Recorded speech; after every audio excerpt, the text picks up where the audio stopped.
Been helping us in war for a very long time. Kargil में जो हमने laser guided bombs use करे थे वो इसराइल के थे, वो इसराइल की टेक्नोलॉजी थी। जो बालाकोट में यूज करे थे स्पाइस 2000 वो इसराइल का था। 1971 वॉर में इसराइल की टेक्नोलॉजी थी। तो ऐसी इसराइल ने हर समय भारत की मदद करी और भारत भी इसराइल के साथ, अब भारत भी now India is also in a position to help, so India is also helping Israel.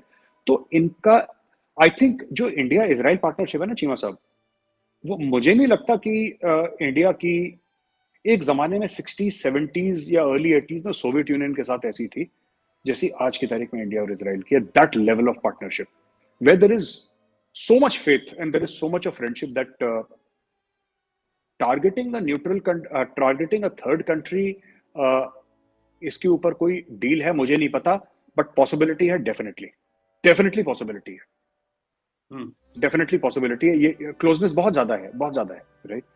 हम कभी ये नहीं चाह रहे कि इजरायली ट्रूप्स आ जाएं और हमारे साथ मिलकर चाइना के साथ हम खुद सक्षम है, हम निपट लेंगे।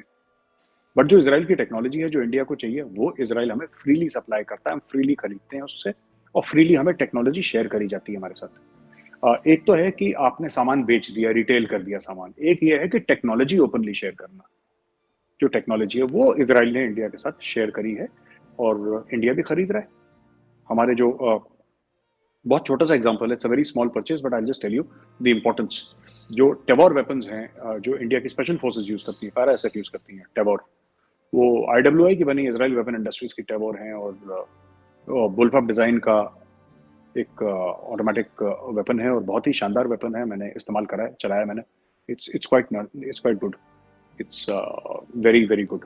तो वो है और इसके अलावा भी हमारे नेवी के साथ उनके बड़े क्लोज वो हैं, हमारी एयरफोर्स के साथ उनके बहुत हैं, आर्मी के साथ बहुत हैं, and to the level of the training of special troops और स्पेशल ऑपरेशन वो भी हैं और सब कुछ है। और ये जो भी बात आपसे कह रहा हूँ ये 99% चीजें आपके ओपन मीडिया में इंडिया में मिल जाएंगी। अगर आप सर्च करेंगे तो you will find out, it's nothing, there is no secret that I know that I am telling you. मुझे तो ऐसा कुछ नहीं पता है, लेकिन ये सब मैंने खुद पढ़ा है हमारे वेरियस न्यूज़पेपर्स में, तो उसके हिसाब से आपको बता रहा हूँ कि ये है चीमा साहब, they have sorted it out to quite some level. तो अगर चाइना के साथ कॉन्फ्लिक्ट होती है, जो आपका सवाल था डायरेक्ट, चाइना के साथ अगर हमारी कॉन्फ्लिक्ट होती है, सब हेरॉन ड्रोन्स वगैरह हैं ज्यादातर, इसमें आर्म्ड वर्जन भी हैं जो इंडिया ले रहा है। तो इसमें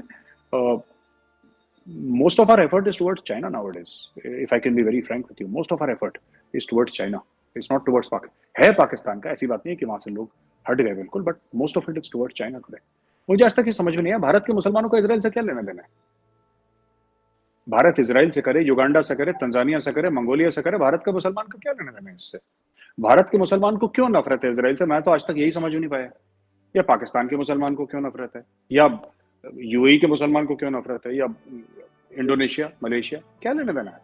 इट्स अ कंट्री, हमें जहां पे फायदा होगा करेंगे। हाँ, एक जमाने में ऐसा था कि because of certain religious reasons, कि किसी हदीस में कुछ लगा है या कुरान शरीफ में कुछ लगा है कि यहूदी को मार दो, ये सब, तो हमने बोला यार देखो सुनो यार, हम तो इससे ऐसे तो फॉरेन पॉलिसी रन नहीं होती। और पाकिस्तान का भी यही रीजन है।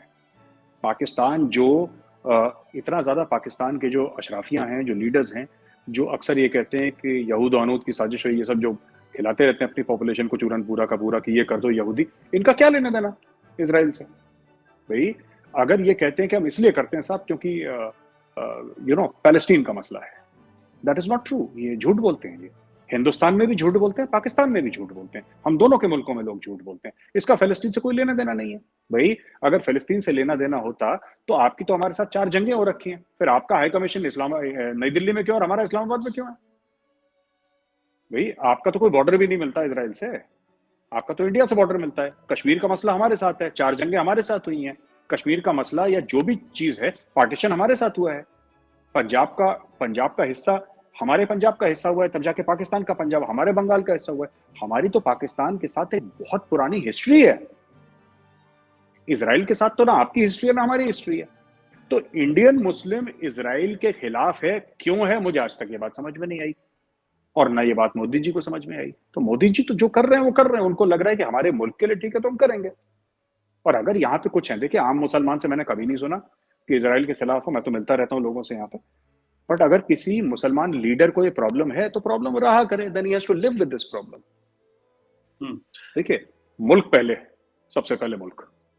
देखिए साहब, हिंदुस्तान की सच्चाई कुछ और है और हिंदुस्तान की सच्चाई ये अरब ममालिक जानते हैं, ठीक है। अगर भारत ने, जैसा कि पाकिस्तान में कई लोग कहते हैं कि 1 लाख कश्मीरी मुसलमानों को मार दिया, अगर ये सच में, आप बताइए, ये आज से तो नहीं अगर मार रहा हो, ये तो 89 से चल रही है वहां पे टेररिज्म, वायलेंस जो कश्मीर शुरू हुआ 1989 से। तब तो भारत का कोई मार्केट इतना बड़ा नहीं था, तब तो भारत कोई रीजनल इकोनॉमिक सुपर पावर नहीं बना था, तब तो भारत की $3.2 ट्रिलियन की इकोनॉमी नहीं थी, तब तो भारत का ये मैन्युफैक्चरिंग और आईटी बेस नहीं था। तो तब भारत को वॉर क्राइम्स के लिए यूनाइटेड नेशंस में क्यों नहीं घसीटा? तब भारत के ऊपर क्यों नहीं दुनिया ने तनकीद करी? तब तो भारत के लिए ये भी था 89 में कि Bharat was firmly with the Soviets, though Bharat was neutral but Soviets के साथ था। तब अमेरिका ने क्यों नहीं करा? क्यों नहीं अमेरिका ने घसीटा? उसका रीजन है, देखिए सच्चाई कुछ और है। सच्चाई ये है चीमा साहब कि ये जो कहते हैं ना कि मुसलमानों को ये करा, भाजपा ने ये करा, मुसलमानों और हिंदू का कन्फ्लिक्ट आज से कई 100 सालों से चल रहा है भारत में। ये आज का, ये मोदी जी का मैन्युफैक्चर्ड नहीं है। ये जिसको भी ये गलत फहमी हो कि मोदी जी का मैन्युफैक्चर्ड है, कांग्रेस टाइम में एक बड़े फेमस जर्नलिस्ट है इंडिया में, एमजे अकबर साहब, आपने नाम सुना होगा। He is written a book called right after right, आप पढ़िएगा। हजारों की तादाद में मोदी जी 2014 में आए ना पावर में, 2014 में आए। आप छोड़ दीजिए मोदी जी को, 1 मिनट कोने में करिए मोदी जी को, डज नॉट मैटर। 2014 से पहले देख लीजिए, हजारों की तादाद में, कई सौ और हजारों की तादाद में छोटी और बड़ी भारत में राइट्स हुई हैं, सिर्फ हिंदू और मुसलमान की। ये तो कांग्रेस के राज पे हुई हैं। इट्स, आप इंटरनेट पे जाके चेक कर लीजिए ना, फॉरगेट अबाउट एमजे अकबर साहब की जो किताब है उसको छोड़ें, आप इंटरनेट पे जाके चेक कर लीजिए। मोदी जी के आने के बाद राइट्स कम हुई हैं, इनफैक्ट ना के बराबर हुई हैं। एक दिल्ली में हुई थी जब से वो 2014 में आए हैं, और 2-3 जगह और ऐसे फ्लैश इन द पैन्स हुए हैं।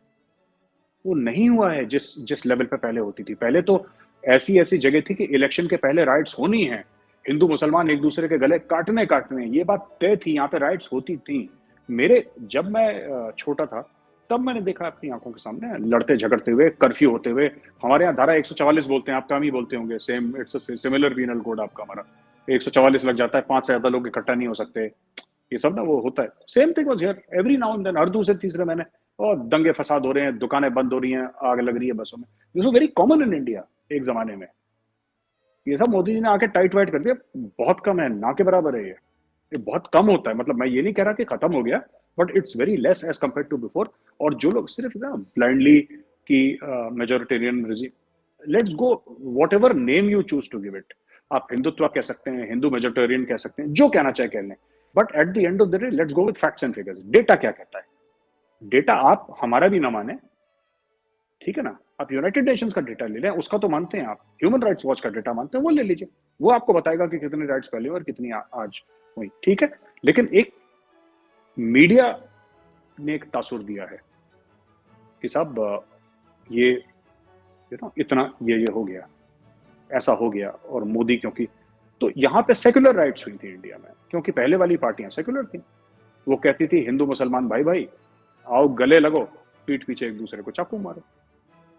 अच्छा लगता था कहने में कि इंडिया इज अ सेक्युलर